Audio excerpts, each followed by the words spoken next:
में आपका स्वागत है। मैं हूं कृष्ण कुमार संजय। सांसद राजेश वर्मा ने जनता लोगों से क्या वादा किए, देखिए पी न्यूज पर। बिहार के खगड़िया लोकसभा क्षेत्र के स्थानीय सांसद राजेश वर्मा ने सिंघिया प्रखंड के लगमा में अभिनंदन समारोह में उपस्थित लोगों के बीच विकास करने का अपना वादा किए हैं। सुनिए वे क्या बोले।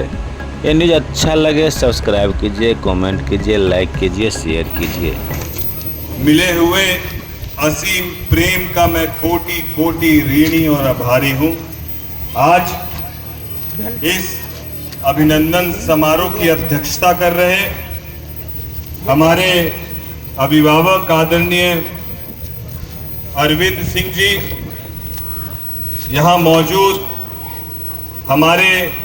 जदयू के खगड़िया के सम्मानित जिला अध्यक्ष बबलू मंडल जी, यहाँ मौजूद हमारे भाई टुनटुन सिंह जी,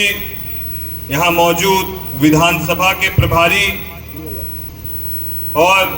हमारे साथ हसनपुर विधानसभा की जवाबदेही जिनके ऊपर से सभी विधानसभाओं की मॉनिटरिंग कर रहे और लोकसभा के हमारे प्रभारी रहे भाई पवन जायसवाल जी, हमारे साथ कंधे से कंधे मिलाकर धन्यवाद करता हूं। हमारे अभिभावक अरविंद बाबू ने कमोबेश बहुत सारी बातों को रख दिया है। मैं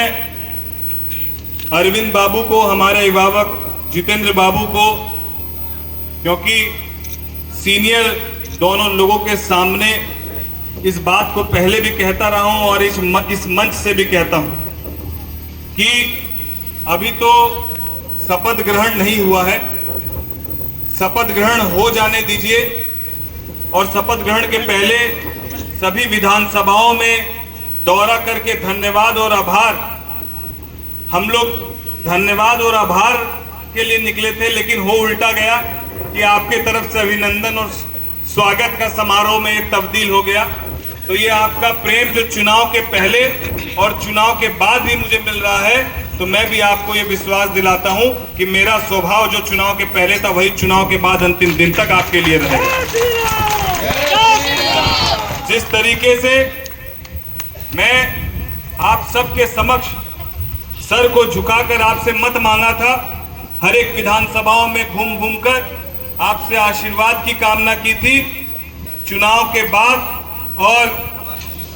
चुनाव जीतने के बाद और इस बार जब लोकसभा का विशेष सत्र प्रारंभ होगा और हम लोग का शपथ ग्रहण होगा, मैं वापस 3 तारीख को आऊंगा। उसके बाद आपका सांसद आपके द्वार की मुहिम की शुरुआत करेंगे और इस शुरुआत के माध्यम से हम लोग हर प्रखंड के हर पंचायतों का दौरा करेंगे विधानसभा वाइज और आपके बीच जाकर आपकी समस्या आपका सांसद सुनने का काम करेगा और बतौर सांसद नहीं, बतौर आपके भाई और भतीजे के रूप में, आपके बेटे के रूप में आपके बीच आऊंगा। मैं ये आपको आश्वस्त करता हूं। मैं आश्वस्त करता हूं कि वहां से आने के बाद सभी 6 विधानसभाओं में हम लोग मुख्य कार्यालय खगड़िया में और बाकी 5 विधानसभाओं में एक कार्यालय और प्रतिनिधि बनाने का हम लोग काम करेंगे, ताकि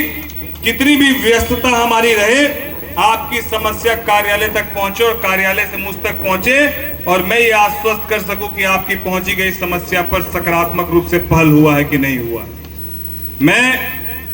आप सबको ये विश्वास दिलाता हूं कि जिस विश्वास के साथ आप सब ने 6 की 6 विधानसभाओं में मुझे जीत दिलाई है, हसनपुर विधानसभा जिसको लेकर लोग कई तरह की अटकलें लगा रहे थे, कई तरह की संभावनाओं की बात कह रहे थे कि 10,000 से भी पीछे रहेगा तो हसनपुर और सिमरी बख्तियारपुर पीछे रहेगा, बाकी विधानसभा आपके ठीक रहेंगे। मुझे भी कमोबेश चुनाव के बाद लोगों की बातों को सुनकर लगता था कि हसनपुर, इस बात का विश्वास था कि हसनपुर पीछे नहीं रहेगा, अगर आगे नहीं रहेगा तो पीछे भी नहीं रहेगा, हम लोग बराबर में कम से कम रहेंगे। लेकिन जब मत पेटी खुली और जब ईवीएम की आवाज चली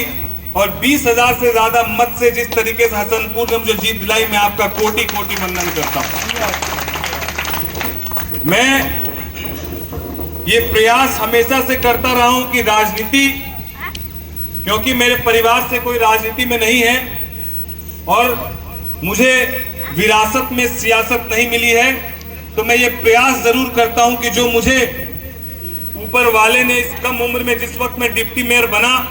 उस वक्त भी मैं हिंदुस्तान का सबसे कम उम्र का डिप्टी मेयर था,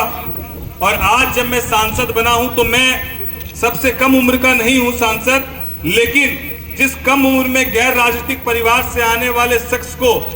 खगड़िया लोकसभा की जनता ने मौका दिया है, मैं आपको विश्वास दिलाता हूं, मैं राजनीति सकारात्मक सोच के साथ करता हूं, ना जात, ना धर्म, ना मजहब, ना कोई विपक्ष और ना पक्ष, सबको साथ लेकर चलने की भावना के साथ हम राजनीति करते हैं। और उसी भावना के साथ हम लोग सबको साथ लेकर खगड़िया के समुचित विकास को सुनिश्चित करने का काम आप सबके सुझाव और आशीर्वाद से करने का काम करेंगे। मैं आप सबके मार्गदर्शन और सुझाव के साथ ये प्राथमिकताएं भी तय करूंगा कि पहली 5 प्राथमिकताओं में हम लोग को क्या करना है। हमारे अभिभावक अरविंद बाबू ने भी इस बात को कहा, और कल हम लोग बेलदौर गए थे तो हमारी बहन मुखिया डॉली जी, उन्होंने भी इस बात को कहा था जो हमारे अभिभावक अरविंद बाबू कह रहे हैं। अफसर शाही की बात अरविंद बाबू कह रहे थे कि आप सभी प्रखंड स्तर पर इसकी समुचित जो है बैठक कर ये सुनिश्चित करें कि जो अफसर हैं वो कितना काम कर रहे हैं, समीक्षा करें और उसके बाद आगे की रूपरेखा को सुनिश्चित करें। मैं अरविंद बाबू को, हमारे अभिभावक को ये बता देना चाहता हूं कि अब आप आश्वस्त रहें, अब आप आशीर्वाद देते रहें और बाकी अपने इस बच्चे पर विश्वास रखें। कोई पदाधिकारी हो, कोई अफसर हो, मैं अपने व्यक्तिगत हित के लिए कभी एक टिकट रिजर्वेशन के लिए भी नहीं बोलूंगा, और शहर के और हमारे खगड़िया लोकसभा के हित के लिए एक एक विषय पर लड़ाई करने वाला शख्स हूं। आप इस बात के लिए आश्वस्त रहिए। किसी भी सूरत में हम लोग काम को कराने का काम करेंगे जब हमको ठेकेदारी करना ही नहीं, जब हमको कमीशन और दलाली के चक्कर में रहना ही नहीं, तो आवाज को बुलंद होने से कोई रोक सकता नहीं है। इसीलिए आप एकदम आश्वस्त रहिए। भागलपुर नगर निगम में जहां पर यहाँ तो एक साल में सांसद के पास 5 ही करोड़ रुपया होता है, यही होता है सांसद के पास अपना निधि, और भागलपुर नगर निगम में जब हम थे तो हम लोगों के पास 2000 करोड़ रुपया स्मार्ट सिटी का था, और हमारे पास अपना आंतरिक संसाधन कम से कम साल में 25 से 50 करोड़ रुपया था। तब हम लोगों ने अपने ही विभाग के 5 भ्रष्ट पदाधिकारियों को सस्पेंड करने का काम किया और पूरे मजबूती से 5 साल तक शहर के लोग की आवाज बुलंद की, और इसके लिए केस मुकदमा भी झेलना पड़ा तो हम लोग झेलने का काम किए हैं। और ये आवाज तभी बुलंद होती है जब आप कमीशन, दलाली और ठेकेदारी के चक्कर में नहीं रहते हैं। तो आप